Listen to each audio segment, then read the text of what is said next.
from Bangladesh. Now, Bangladesh chief advisor versus Bangladesh army chief is the situation that is going on in Bangladesh. रात में मियां मोहम्मद यूनुस ने भारत को एक संदेश भेजा। भारत को संदेश भेजा और ये कहा कि भाई आप जिस तरह से आपने हसीना को यहाँ से बचा के निकाला था, कृपया मुझे भी ऐसे ही बचा के निकालने का। दूसरा, there is pressure on the Bangladeshi army, क्योंकि ये बेवकूफ उल्टे सीधे काम करते रहते हैं सारा टाइम।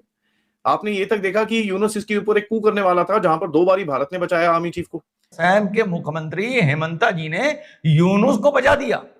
क्या बोल दिया उस मुख्यमंत्री ने जो आज तक किसी ने सोचा नहीं, या सोचा भी तो बोलने की हिम्मत नहीं करी। वो असम का मुख्यमंत्री वो बैंड बजा के चला गया, बेड़ा ही गर्क करके रख दिया ज़राअत का। इनकी ग्रोथ ऊपर जानी चाहिए थी, महंगाई बहुत ऊपर जा रही है, लेकिन इनकी ग्रोथ नीचे गई है और ये 0.56% तक, यानी 0.6% बहुत ज्यादा भी करें आप तो यहां तक ये पूरा का पूरा शोबा ही बैठ गया है। Army knows what the intentions are. तो आर्मी चीफ ने फाइनली इसके साथ एक मीटिंग में और एक बड़ा मीटिंग करी, उसमें भी कुछ नहीं निकला। एंड उसके बाद उन्होंने एक बड़ा हार्ड सा स्पीच दिया, उसमें उन्होंने 3-4 बातें करी।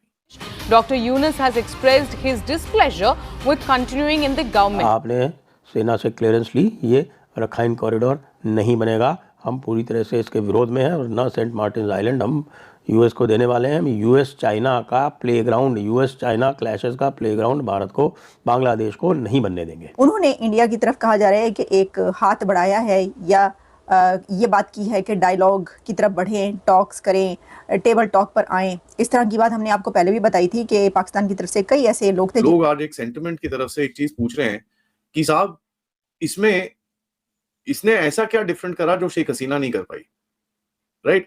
Eight that time people have, थोड़े लोग अभी बोलना शुरू हो गए, यार एटलीस्ट हमारे पास पैसे थे और ये रोज का ड्रामा जो हमारी सड़कों पे होता था।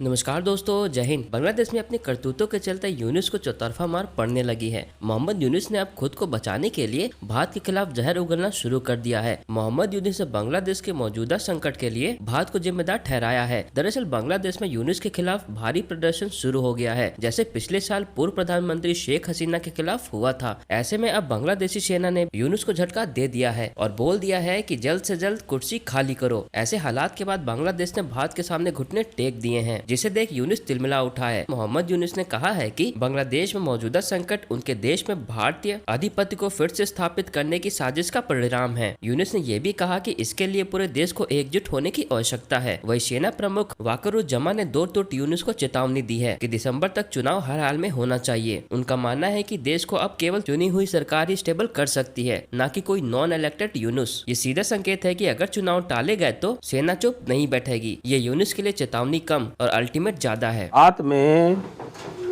मियां मोहम्मद यूनुस ने भारत को एक संदेश भेजा। भारत को संदेश भेजा और ये कहा कि भाई आप जिस तरह से आपने हसीना को यहाँ से बचा के निकाला था, कृपया मुझे भी ऐसे ही बचा के निकालने का एक ऐसी व्यवस्था कर लें जिससे मुझे भी यहाँ से बचा के निकाला जा सके। अब आप ये सोचिए कि मियां यूनुस, जिन्होंने अपना पूरा करियर भारत के विरोध में बनाया है, वो अंत समय में भारत से इस प्रकार का अनुरोध क्यों कर रहे हैं? वैसे आपको बता दूं कि इस समय ढाका की सड़कों पर बांग्लादेश सेना के जो आर्मर्ड कैरियर्स हैं, बख्तरबंद गाड़ियां जो हैं, वो घूम रही हैं। कुछ स्थानों पर बता रहे हैं कि टैंक भी सड़कों पर हैं। पूरे बांग्लादेश में सेना बाहर आ चुकी है और सेना का एक ही उद्देश्य है इस समय कि उनको जो इनके जिहादी हैं, जमाते इस्लामी वाले, ख़ास तौर से जमाते इस्लामी वालों को ठीक करना है। क्यों? क्योंकि 2 दिन पहले, आपको पता है कि 2 दिन पहले जो बांग्लादेश के आर्मी चीफ हैं वो मिले थे यूनुस मियाँ से, और यूनुस मियाँ से कहा था कि भाई आप जो है वो नंबर 1 मिलिट्री के कामों में दखल नहीं देंगे, नंबर 2 आपने ये जो अरकान कॉरिडोर, जो रेड कॉरिडोर आपने बनाने की स्वीकृति दी है, अमेरिकन्स को बुला लिया है, ये आपने किससे पूछ के दी? क्या आपने सेना से क्लियरेंस ली? ये रखाइन कॉरिडोर नहीं बनेगा, हम पूरी तरह से इसके विरोध में हैं और ना सेंट मार्टिन आइलैंड हम यूएस को देने वाले हैं। हम यूएस चाइना का प्लेग्राउंड, यूएस चाइना क्लैशेस का प्लेग्राउंड भारत को, बांग्लादेश को नहीं बनने देंगे। दूसरी बात कही कि लॉ एंड ऑर्डर को तुरंत ठीक करो, ये जो तमाशा बना रखा है ये नहीं चलेगा। तीसरी बात कही कि दिसंबर का इलेक्शन अभी अभी अनाउंस करो। अब यूनुस मियाँ जो है वो दिसंबर का इलेक्शन तो अनाउंस करना नहीं चाहते। उनके जो सहयोगी हैं वो तरह तरह के सपने देख रहे हैं। हाँ, वो पूरी तरह से जिस तरह से पाकिस्तान जो है वो तो पाकिस्तान तो पिछले 70 साल से भारत के विरोध में कार्य कर रहा है, तो उसका तो एक बड़ा अच्छा एक विकसित इकोसिस्टम है। अब इनके यहाँ तो ऐसा था नहीं, भारत के विरोध में तो काम कर नहीं रहे थे, क्योंकि बिल्कुल हसीना जो थी उसने तो भारत की सहायता से ही बनाया था। लेकिन डाइवर्सिफाइड इंडस्ट्री थी नहीं, एक ही इंडस्ट्री जो थी वो वही एक्सपोर्ट ओरिएंटेड इंडस्ट्री, वही अधिक बढ़ रही थी, टेक्सटाइल इंडस्ट्री। बाकी जो और उनकी इंडस्ट्री थी वो अभी भी बड़े ही खस्ता हाल में थी। लेकिन जो आप होता है, आप जहाँ भी आप यूएस एड और एक्शन एड और तरह तरह की जो फाउंडेशंस हैं अमेरिका की, उनको यदि आप बढ़ावा देंगे तो वो वही करेंगे जो सब जगह करते हैं, कि वो आपकी जो इंस्ट्रूमेंट ऑफ गवर्नेंस हैं उनको टेक ओवर करने का प्रयास करेंगे। तो उन्होंने वो किया। जब तक हसीना को पता चला तब तक बहुत देर हो चुकी थी। अच्छा, हसीना ने भी अपनी गलतियां काफ़ी की थी, क्योंकि वो एक प्रकार से निरंकुश हो चुकी थी। निरंकुश उनको नहीं होना चाहिए था। वो कुछ भी करके और बीएनपी से बातचीत करके समझौता करके एक फ्री एंड फेयर अगर इलेक्शन करवा देती तो भी जीतती। यूनुस नाम की कठपुतली यहाँ आया तो था इंटरिम गवर्नमेंट बनाने, लेकिन यूनुस नाम की कठपुतली जो है वो बहुत ही जल्दी बहुत ही महत्वाकांक्षा में डूब गया। और उसकी महत्वाकांक्षा ये हो गई कि भाई अब मैं जीवन भर यहाँ पर राज करूँ। और उसने अपनी पार्टी बनानी शुरू कर दी। उसने सारे टेररिस्ट छोड़ दिए। उसने जमाते इस्लामी और हिफाजत इस्लाम के साथ में गठबंधन कर लिया और सपने देखने लगा कि भाई वो तो भारत को ही कुचल देगा। तरह तरह के यूनुस के जो सहयोगी हैं वो रोज़ ग्रेटर बांग्लादेश का मैप निकालते हैं साहब। देश के लोग आज एक सेंटिमेंट की तरफ से एक चीज पूछ रहे हैं कि साहब इसने ऐसा क्या डिफरेंट करा जो शेख हसीना नहीं कर पाई, right? At that time people have थोड़े लोग अभी बोलना शुरू हो गए, यार एटलीस्ट हमारे पास पैसे थे और ये रोज का ड्रामा जो हमारी सड़कों पे होता था ये नहीं होता था। But now it's too late, क्योंकि आप एक सोसाइटी को एक पक्ष में आपने लाके खड़ा किया है। आपने उनका माइंड इतना करप्ट कर दिया है कि they will not be able to think rationally.